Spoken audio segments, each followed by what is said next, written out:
Hey there, I'm Molly McPherson, and you are listening to a special bonus edition of the podcast.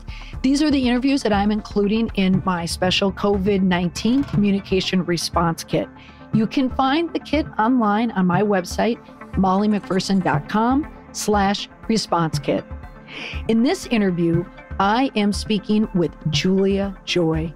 She wrote an article, How CEOs Can Lead the Way Through Coronavirus Concerns at Work.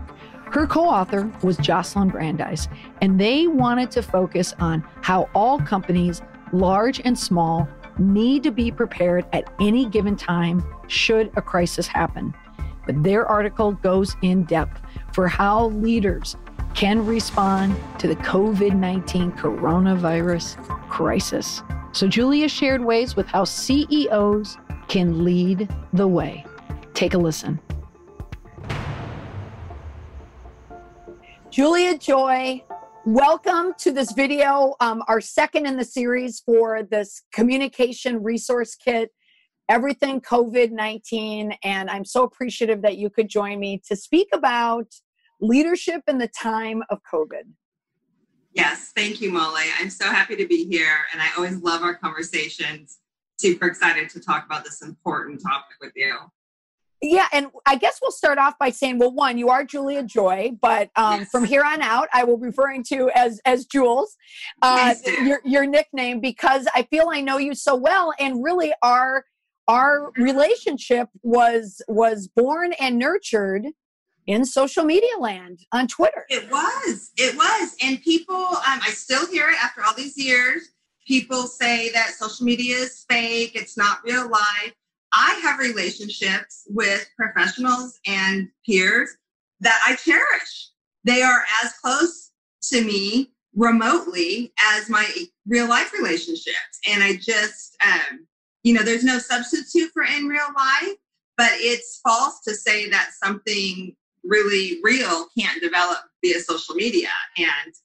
And so we're great examples because we're great friends now. Yeah, absolutely. Absolutely. And why I like engaging with you on Twitter is I feel you have the same communication PR value system that I do, which is rooted in traditional public relations. You and I, pretty much the same age, come from the same experience, but also have embraced this idea of using digital technology, social media for branding, PR, marketing, and reputation management. So that's where I think we align.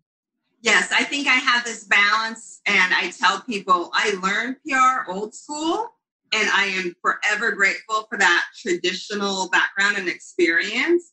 But I've been an early adopter of every tool and technology. Even if I don't love it and don't use it, I certainly understand it and understand what it means for my clients. And I, again, am surprised with some of the conversations I have with people who still aren't totally up to speed. And it is that I don't believe in an all digital communications experience. I pull in traditional tactics all the time. And so I kind of feel like I live in the best of both worlds. Yeah, you certainly do. And here I should make a point of saying that you are one of the resources in this COVID-19 communication kit. You're one of the charter members that came into Slack, and you're very, very good at Slack. And I know a lot of the people coming in, we're building this community. It's a free resource. Right. We encourage people in that Slack community. You are certainly in there. But I'll admit, I've been on Slack. I've had Slack for a number of years, but never used it. This is the first time I'm even jumping in. I can admit that I'm learning my way around, but you're pretty seasoned on it. You're pretty savvy. Yeah. I like it. How are you finding it? I tell you, like, when it came down to how to create a community, right? I don't know for your clients, this comes up a lot in mine. You have to look at what is the product, who's the company, what's the organization, and what are you trying to achieve? And most important, who are you trying to reach? A lot of people default to Facebook groups, but I think nowadays, when you're trying to hit a segment of just opinion makers, thinkers, people that love and breed collaboration, I thought Slack was perfect because it's just about the conversation. It's not about the personal as much, though it can bleed in, but it's the rat-a-tat-tat of the conversation. What do you think? Yeah. I think that it's a reasonable comparison. If you were going to use Facebook, I would say it's like Facebook group light. Yes. So it takes away some of what I consider noise, the things that I don't love about Facebook. Some people love it. So it really drills down. So it's kind of somebody who's a little bit more looking for a little bit more efficiency and to the point. And also that back and forth daily minute by minute communication, which I feel like is still awkward in groups. I think that groups work really well for an external community, but not for, we have a meeting in 5 minutes. Did we talk about X? So I really see it as really beneficial to producing work product and engaging work teams. And so maybe more internal focus. And even though we don't all work for the same company, it's still very work focused. Yes. I love it. And I think it's easy to use and very streamlined, which I like. Yeah, I could not agree with you more. And the reason why I wanted to speak with you today, right now, about what is happening with COVID-19 is you were ahead of the curve when it came to getting out a blog post right away. I mean, as I was creating this kit, this link came across Twitter of an article that you co-authored with Jocelyn Brandeis, who's also in the group as well, is in our Slack channel. How CEOs can lead the way through coronavirus concerns at work. An area of focus in my work is I tend to bridge communicators with leaders. I like to tell leaders and show them the strength in their comms team, why they need a strong comms team, and why the comms team needs resources, whether it's budget, whether it's things, whether it's equipment, why that needs to be a connection there. And I love this article about how, you kind of called what COVID-19 was going to be. So if you had to summarize this article, what would you say? How would you summarize? Well, I would say the article does represent my general philosophy that you have to create a culture of communications from the top. It starts with the CEO.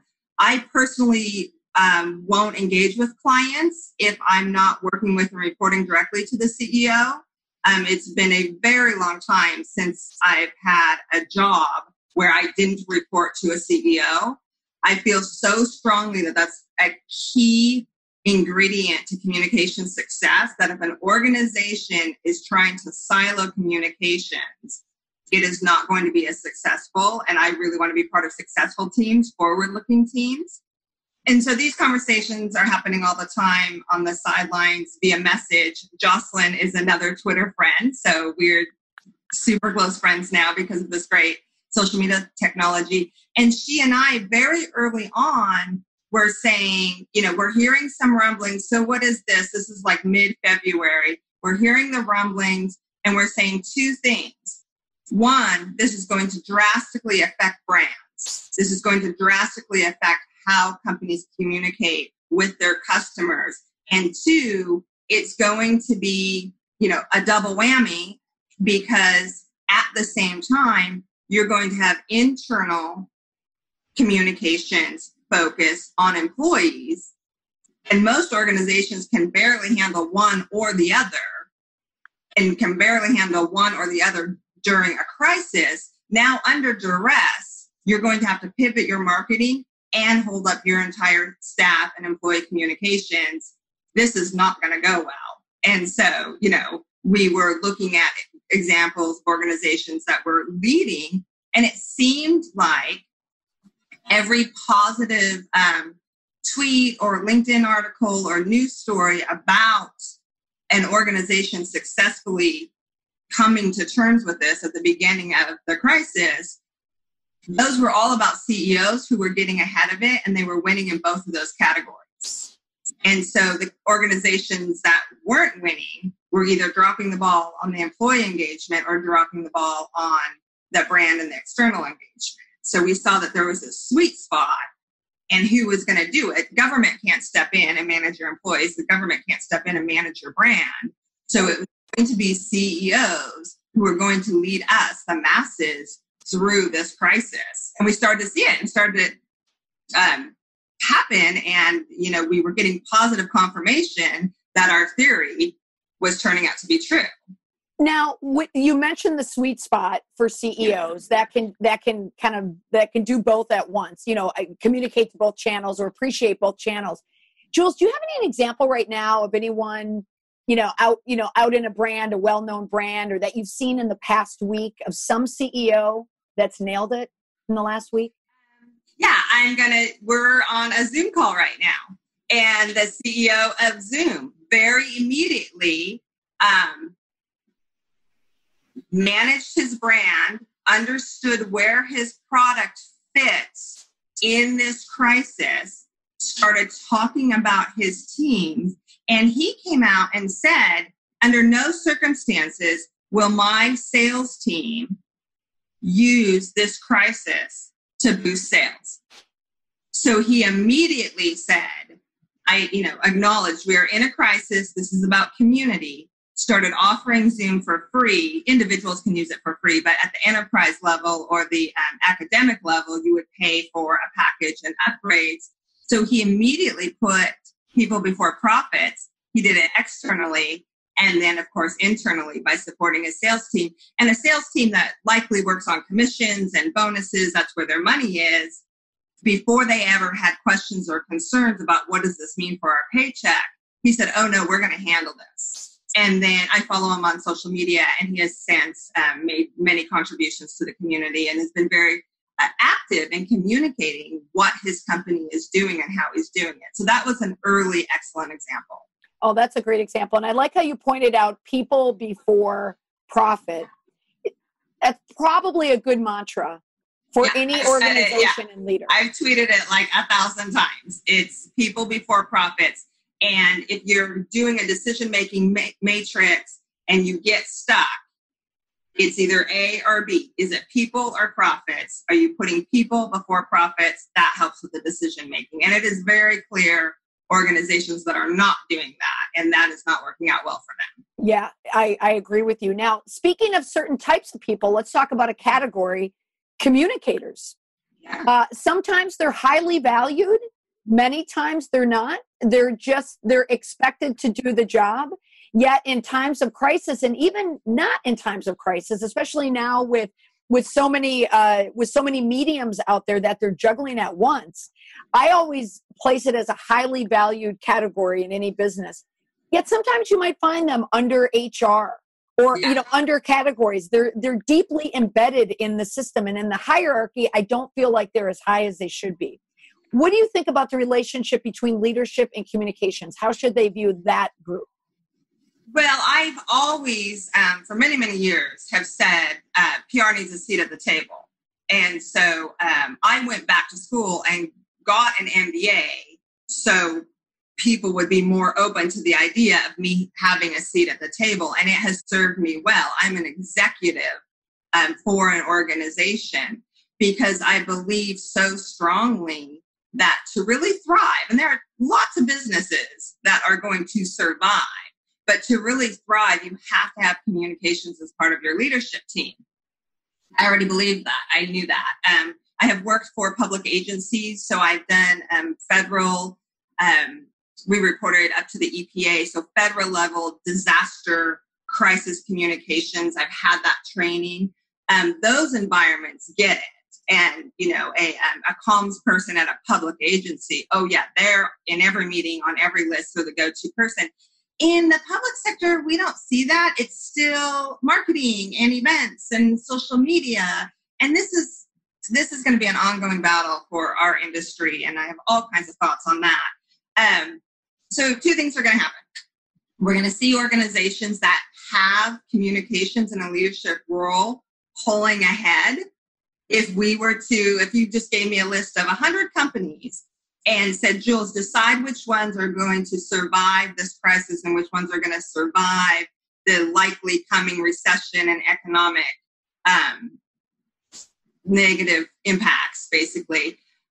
And all I knew about them was whether or not they had a senior communicator at a top level in the organization. I could divide it into two categories, and I bet I would be super close as to who pulled ahead and thrived and who did not. Oh, I could not agree with you more. And you noted an important distinction that I noted as well, just from working in the federal government, working for FEMA.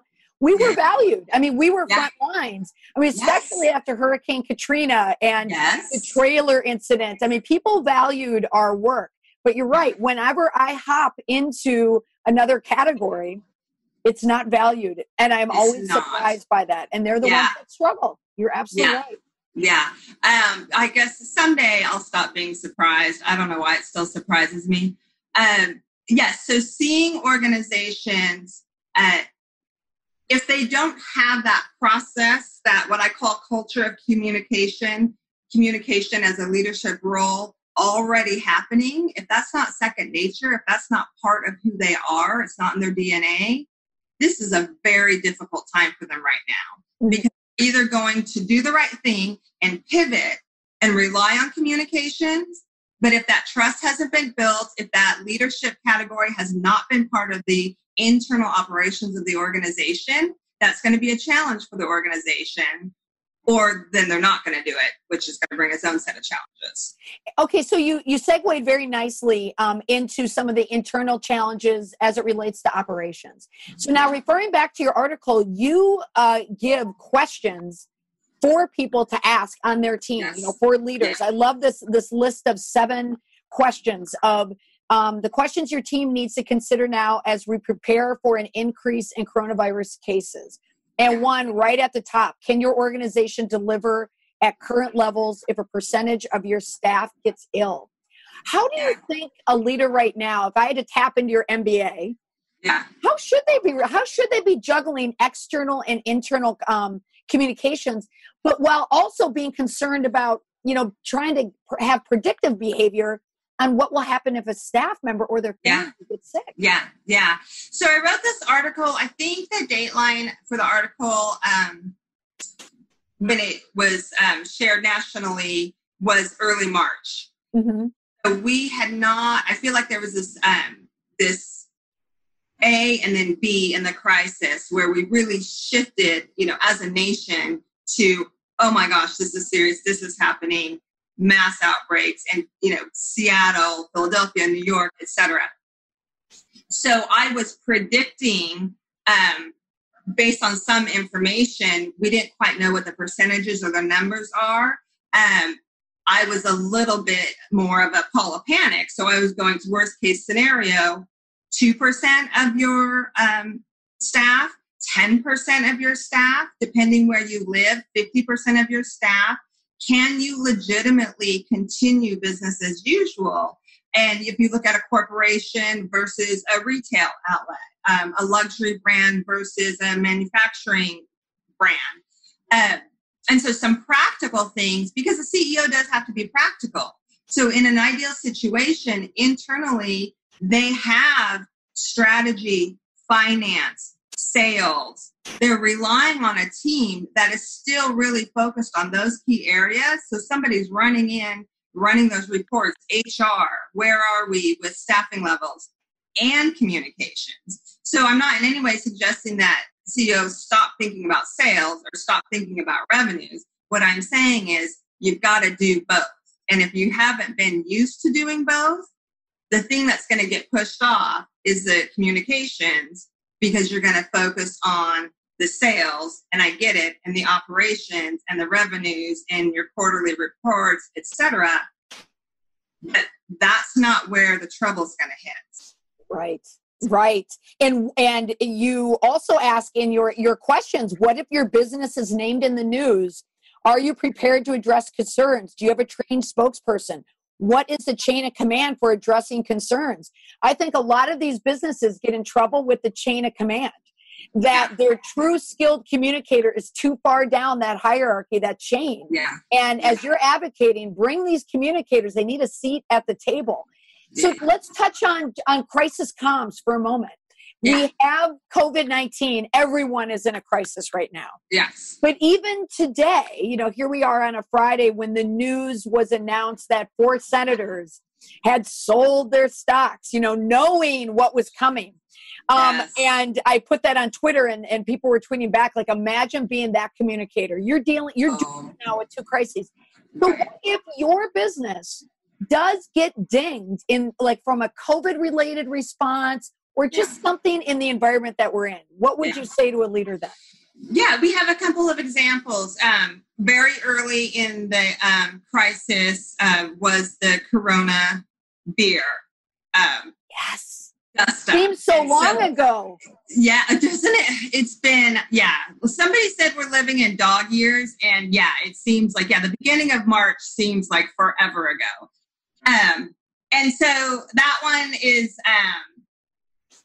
there's a backstory there, and that's its own PR case study and how that all developed. And there was some questionable research on that. So I'm not sure resources were accurate, but in the news media, in social media, what consumers were confronted with was this idea that Corona beer was somehow associated with the coronavirus. And some people thought it was funny. Some people said, I'll never drink it again. Some people said, I never drank it anyway, so who cares?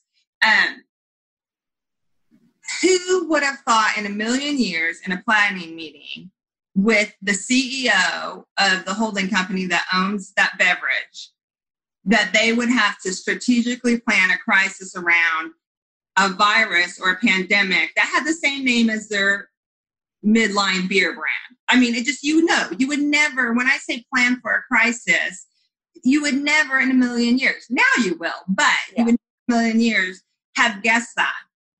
But what they did, so this tells me they have a strong communications team. Their CEO came out and he did a lot of speaking. First, he refuted and pulled up the real stats and addressed the concerns about the ambiguity of the research that was telling consumers that.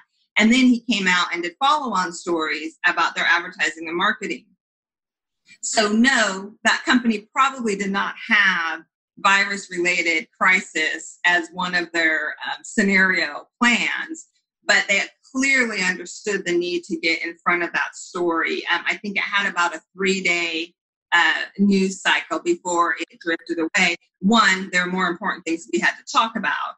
And two, people very quickly got over it. Another big brand, their tagline, KFC, finger looking good.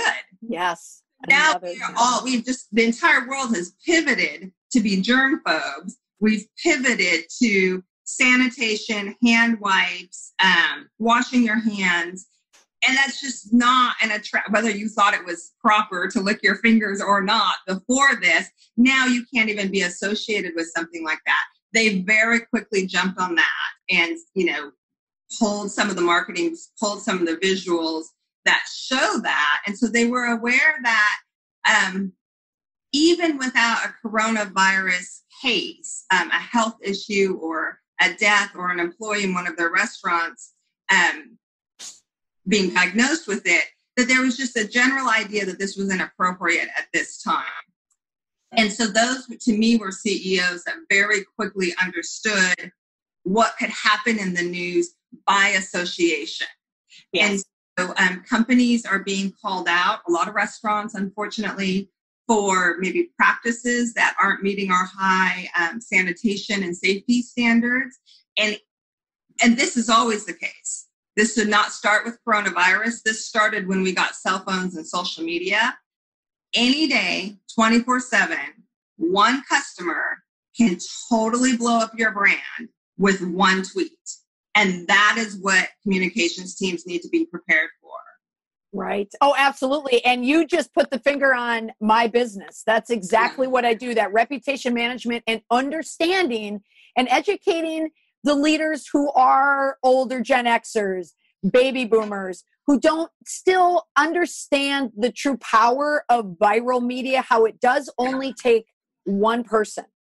And they have that mindset that, oh, well, the people who complain are anonymous online and we don't know who they are.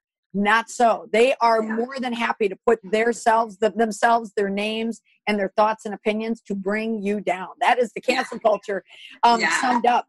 So you mentioned like two very savvy companies that understand the power of modern day communications. And KFC certainly had got their viral chops, I think 2 years ago when they ran out of chicken.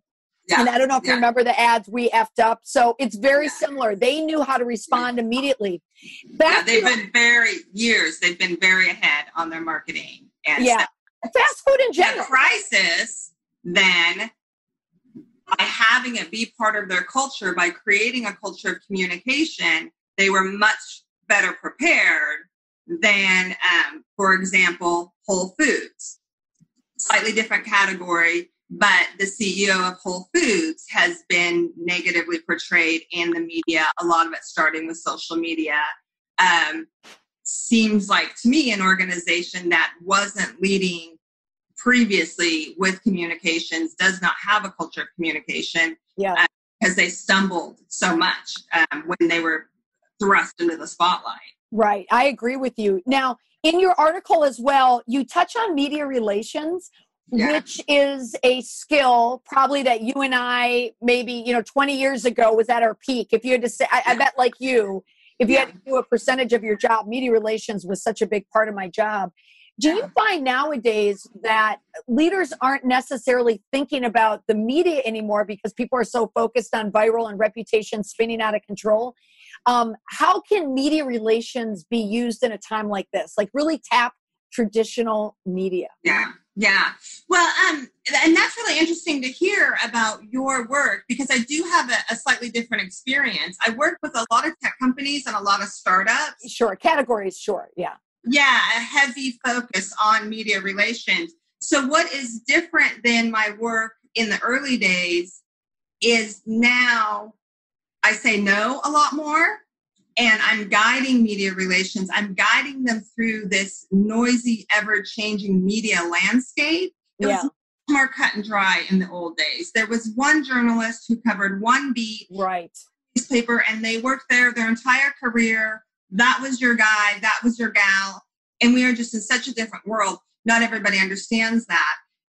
And unfortunately, one of the things that I don't love about social media is that there's so much access to the media. Everybody thinks that their story, you see me complain about this on social media all the time. Everything is a media pitch. Everything is a press release. And so now I spend most of my time saying, no, that's not a story. No, that's not a press release. No, we're not email blasting this to 2,500 journalists. Right. And so that is my experience, and that's what's different. And I've seen that both in my consulting clients and with the agencies that I've worked for. So, and so to your question, what can they do? You kind of have two categories of focus right now. One, staying out of the media. Don't do anything that's going to cause negative attention. So, don't have people in your restaurants or stores licking their fingers or whatever. Adhere to all the safety regulations that are being placed on your industry or your geographical location. So avoid negative media. What everybody wants is positive media, but really having a conversation about what's appropriate right now. And this goes back to what we were talking about earlier, where the CEO mind has to pivot internally. Is it more important to try to place your brand in a loosely connected media story right now? Or do you really need to be taking care of your employees? How much momentum are you going to get by trying to hijack the news by something that's, 3 steps removed versus the long-term loyalty and engagement that you're going to get if you protect your employees? So what I'm experiencing with clients is we're not going dark. Nobody's shutting down their comms departments, but it's like, that press release about our 3 new partners, not really relevant right now. Nobody cares. And then the thing that I'm a little bit snarky about is the companies that are coming out and saying, oh, we're, press release, we're cleaning our stores. Press release, we're taking care of our employees. And it's like, a media story isn't really about what you should be doing every day. Yes. Anyway.